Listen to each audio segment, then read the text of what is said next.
हरिद्वार से।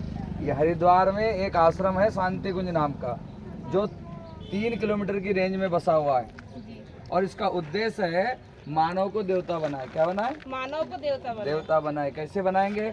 आपने रमेश को जानते क्या? रमेश एक गांव का रहने वाला, अर्जुनवाड़ी का रहने वाला बच्चा था। जब वो शांति कुंज गया तो शांति कुंज जाकर के उसने संस्कृत पढ़ना सीखा। तीन महीने में। कितने दिन में? 3 महीने में ब्राह्मण का काम करना सीखा। काय का काम करना सीखा?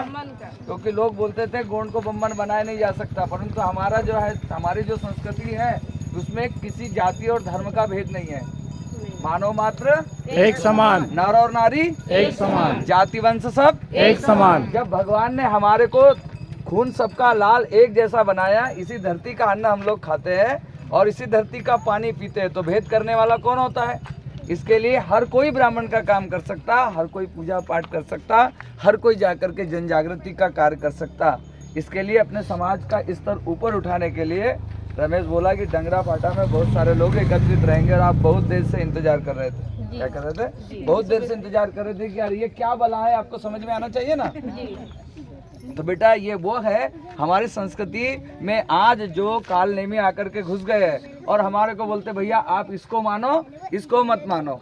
बताओ, भारत माता के यदि 4 बेटे हैं, हम भारत माता के बेटे हैं ना, हम यदि 4 बेटे हैं और 4 बेटे कोई धर्म के नाम पर लड़ता रहेगा, कोई जाति के नाम पर, कोई संप्रदाय के नाम पर लड़ता रहेगा, तो फिर हमारे ऊपर आक्रमण करने दूसरे की जरूरत पड़ेगी क्या?